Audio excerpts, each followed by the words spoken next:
Thanks for tuning in for football predictions and food and wine pairings. Now, today is Saturday, and there are 2 games today. And unlike last Saturday, I actually know that there's 2 games happening. There's going to be one game that's going to be pretty good, and one game that'll be, okay. If you're just like, I'd like to watch football on Saturday that's not college, then this game's for you.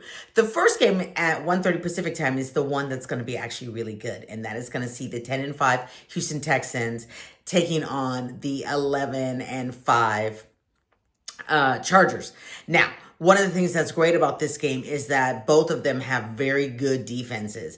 And Houston had a little bit of a stumbling part earlier this year, but they have secretly just been getting better and better. And both of these teams are really well matched. Not only do they have those good defenses, but they both have 41 defensive sacks. They also both have 17 defensive interceptions. They are both on win streaks. Houston is on a 7-game win streak, and the Chargers are on a 4-game win streak. So I just really think that, the Chargers are 1.5 point favorite, and that's really low considering they're the home team. I'm going to go with the Chargers because I just don't think that the Houstons can maintain and have an 8-game win streak. That just doesn't really seem like it's based in reality for me. So go ahead and take the Chargers. In game number 2, that's where we're going to see a so-so game. We're going to be seeing the 7-8 Baltimore Ravens take on the 9-5-1 Green Bay Packers. The Packers are a 3-point favorite, and I know that's because they're hosting. 3 points is generally what you give to the home team if you feel like it's about the same. Now, both teams are going to be playing backup quarterbacks. Lamar Jackson is out with a back injury, and Jordan Love is in concussion protocol. So, Huntley played last week, so I know who he is. But this week, some guy named Malik Williams is playing, and I never even heard of him before. So I'm going to go the safe route and take the Packers simply because it's going to just be so cold, and the excitement of the fans that are at the game is probably going to be enough to get the Packers over the Ravens. I mean, for the Ravens, they kind of really need this win if they don't want their season to end. And it's the same thing for the Packers. They need to try to distinguish themselves in the crowd.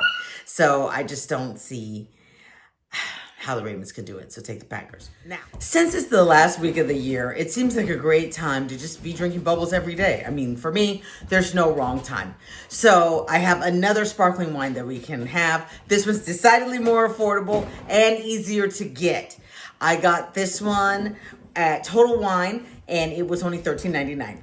Now, the wine is Vostra prosecco. Here, it came in a 3-pack. So this little 3-pack was $13.99. And each bottle is this size. So it's like perfect if you just want to have a little splash for yourself. And one of the things about this bottle is it has essentially what is a Stelvin closure. So that is a screw top, because if you look inside, it is actually a screw top.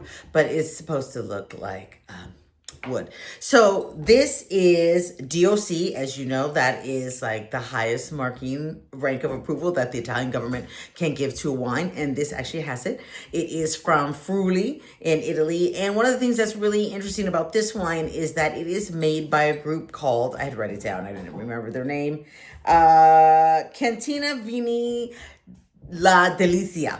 And what that is a co-op of growers who are taking their grapes together to produce this wine. So I was like, that's really cool. The alcohol percentage is only 11. And it is, it said made primarily of Glera, which to be Prosecco, you have to be made from Glera. But you only have to be 85%. I could not find out what the remaining was. If you take a look in the glass, it's really clear. It's almost bordering on being white. On the nose, it's really sweet. It's very aromatic. It smells kind of like honeysuckle and a little bit of white peach and a little apple on the tongue.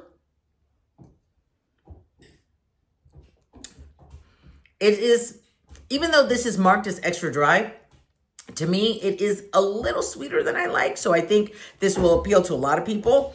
The taste on the tongue is one of definitely of white peach and white flowers. When I was in Total Wine trying to find what wine I would have yesterday, some guy walked by and said, oh, you should get this. because it's really good. And for the price, you know, a full bottle was like 12 bucks.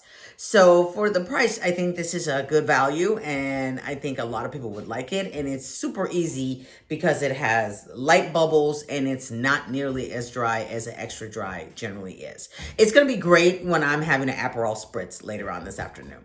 Okay, let's recap it. Go ahead and take the Chargers in the first game, the Packers in the second game, and if you can get your hand on this 3-pack of La Vostra, do it. It's really enjoyable, and for Saturday afternoon, it's a great choice. Cheers.